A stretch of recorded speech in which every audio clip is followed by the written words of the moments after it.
இயேசுவில் அன்புள்ளம் கொண்டவர்களே, பரிவு அவசியம். இந்த பரிவு என்பதை வேறு மொழியிலே, வேறு வார்த்தைகளிலே இரக்க குணம் என்று சொல்லலாம். இந்த இரக்கமும் பரிவும் மனிதனை மனிதனாக வாழ வைக்கிறது. இன்றைய காலகட்டத்திலே பரிவுள்ள மனிதர்களை பார்ப்பதே அரிது என்ற ஒரு நிலைக்கு நாம் தள்ளப்பட்டு கொண்டிருக்கிறோம்.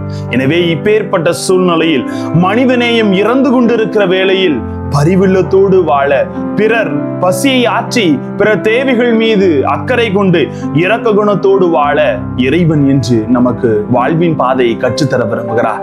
வார்த்தையோடு பயணம் செய்து அறிந்து கொள்வோம் வாங்க. Praise the Lord. இயேசுவுக்கே புகழ், இயேசுவுக்கே நன்றி. இறைவனின் அருட்கரமும் அருளாசிரும் உங்களோடும் உங்கள் குடும்பத்தோடும் இளமையாக தங்கிட உங்களை நான் வாழ்த்துகிறேன்.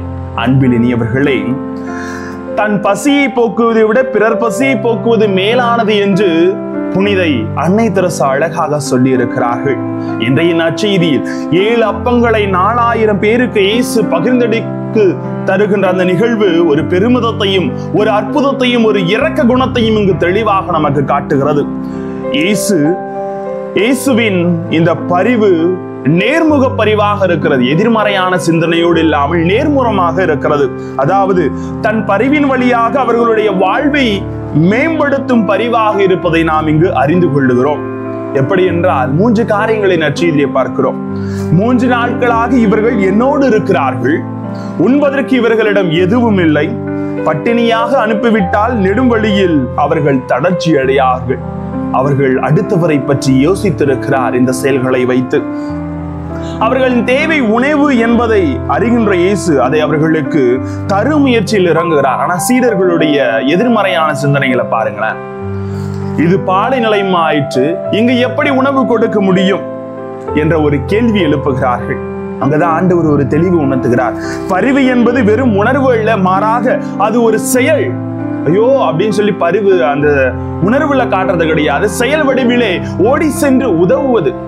அங்கு ஒருவன் அடிபட்டு கிடந்த பொழுது நல்ல சமாரியன் ஓடி சென்று அவனுக்கு உதவி செய்தது போல இன்று நமது வாழ்வில் செயலாக்கப்படுத்த வேண்டும். ஒரு உணர்வோட ஐயோ அப்படியா, உடம்பு முடியாம போயிருச்சா, ஐயோ அவங்களுக்கு கஷ்டமா அப்படின்னு செயல்படக்கூடாது.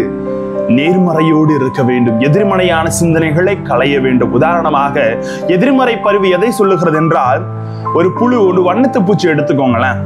அந்த வண்ணத்து பூச்சி உருவாகும் நிகழ்வை நாம் சற்று சிந்தித்து பார்க்கிற பொழுது, வண்ணத்து பூச்சியாக மாறுவதற்கு கூட்டுப்புழு நிறைய கஷ்டங்களையும் துன்பங்களையும் அனுபவிக்க வேண்டி இருக்குது. ஐயோ அதற்கு வலிக்குமே என நினைத்து அதன் மேல் பரிவு கொண்டு அதை விடுவிக்க நினைத்தால் அது வண்ணத்து பூச்சியாகவே மாறுவதை நான் தடை செய்வதோடு அதை கொஞ்சம் விடுகிறேன். இது ஒரு எதிர்மறையான ஒரு பரிவு. அதே போல ஒரு மனுஷனுக்கு ஒரு புற்றுநோய் வந்துடுச்சு அப்படின்னா, ஐயோ அந்த புற்றுநோயை அந்த கட்டி எடுத்தா அவருக்கு வலிக்குமே என்று நாம் பரிவு காட்டினோம் என்றால் அந்த மனிதன் இறந்து போய் விடுவா.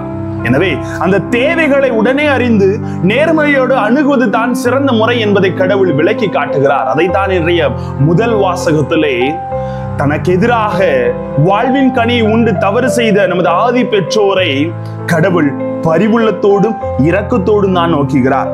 தொடக்க நூல் 3:21 சொல்லுகிறது, ஆண்டவராகிய கடவுள் மனிதனுக்கும் அவன் மனைவிக்கும் தோளாடைகளை செய்து அவர்கள் அணிய செய்து வெளியே அனுப்புகிறார். வெளியே போடான்னு துரத்தி விடல.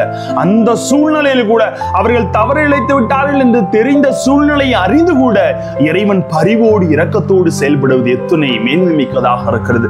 ஆகவே இயேசுவின் நேர்மிகு பரிவு மக்களுக்கு பசியை ஆற்றியது.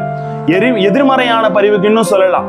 பழைய ஏற்பாடில் இந்த ரெகோபகாம், இந்த இஸ்ரேல் மக்கள் 2 பிரிவுகளாக பிரிந்திருக்கிற பொழுது அவர்கள் மீண்டும் சென்று அங்கு வழிபட வேண்டாம் என்பதை வலியுறுத்துவதற்காக நன்மை செய்வதாக நினைத்து மக்கள் நெடுந்தூரம் பயணம் செய்து பலியிட வேண்டும் அப்படின்னு சொல்லிட்டு கன்றுக்குட்டியை சிலையாக வைத்து அந்த மக்களை வழிபட செய்கின்றார். இதன் வழியாக மக்களின் வாழ்வை அழிவுக்கு கொண்டு போய் சேர்த்து விடுகிறார். எனவே நமது வாழ்க்கையில் நேர்முக பரிவோடு இரக்கத்தோடு நல்ல சிந்தனைகளை விட்டுடுவதில் தான் வாழ்க்கையின் யதார்த்தம் அடங்கி இருக்கிறது என்பதை ஆண்டவர் கற்றுத் தருகிறார். அதை உணர்ந்து வாழ்வோம்.